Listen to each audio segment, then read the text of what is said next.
Good morning. Well, I'm outside this morning. You probably hear my air conditioner going. It's really hot in the desert. It's the mid-June, and we have had a heat wave like you can't believe. But anyway, here I am, and I'm still getting some time outside. I come out early in the morning with my fans on, and I'm okay. This morning I want to talk about something really, really interesting. I always say that, don't I? It's kind of my deal. But what I talk about, I think is interesting, or I wouldn't talk about it. You know, whenever we have a situation with somebody that we think they're wrong and we're right, we've had something happen in our life, and that person thinks you're wrong, and you think they're wrong, and it goes on. I had a thing happen one time to me that was so amazing, and I'm going to share it. I'm going to share it, even though I'm not tattling on anyone. I think we shouldn't mention names sometimes, but if it becomes a testimony, then it's okay, because this is an amazing testimony, and it happened a long time ago, so I'm going to share it.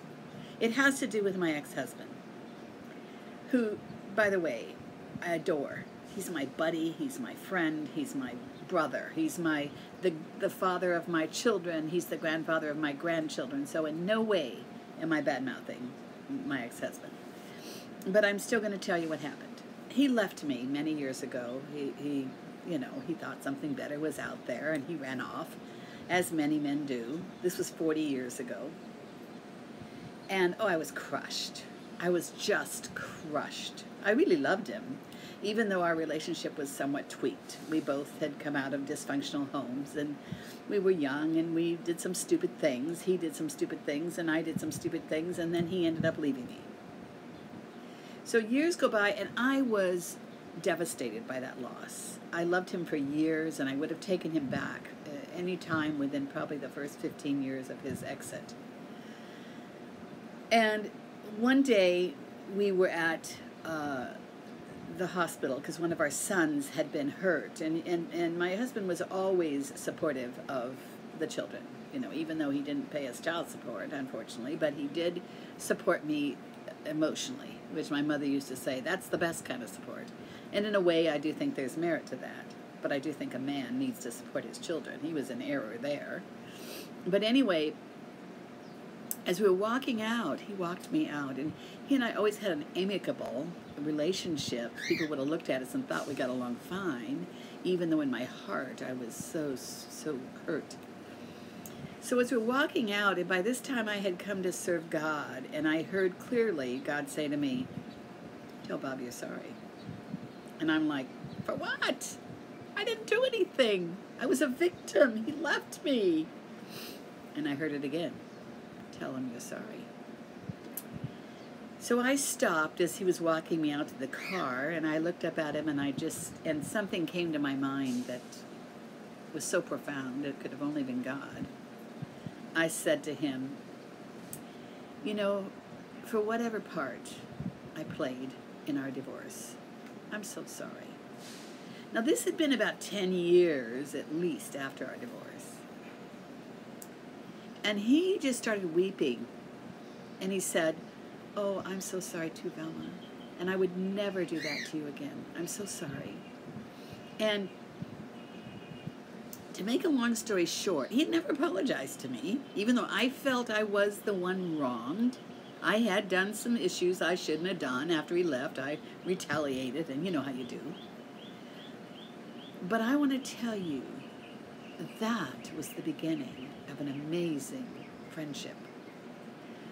I had to be the one to say it first, and it really, really cleared the air. To this day, I adore that man. I would do anything for him.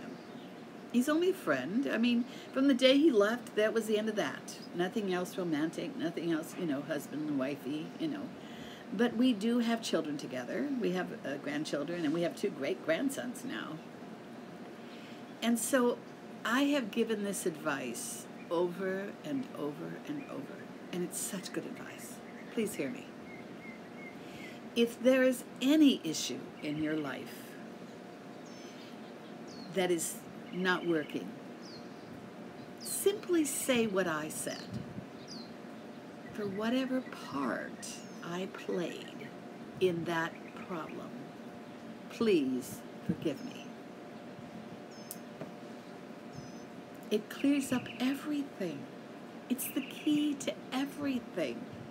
You don't have to be the one to get the apology just because you think you were the one that was right. Be the one to instigate the clearing up of a relationship. God says don't go to sleep with anger. Don't hold anger. Don't go to bed with wrath.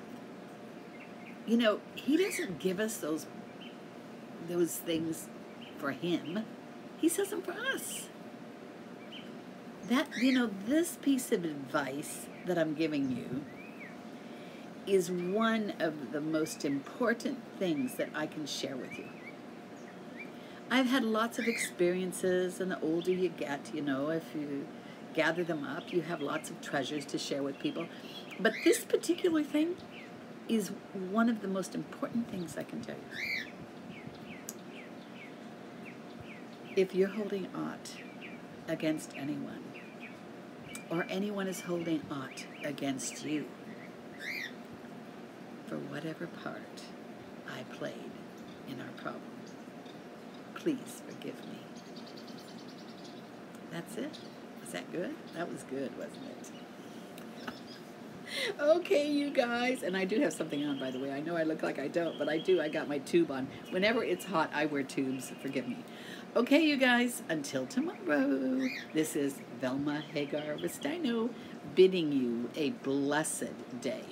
Buy my book, Hidden Treasures in Secret Places. Amazon.com. Velma Hagar Restaino. Big blessings.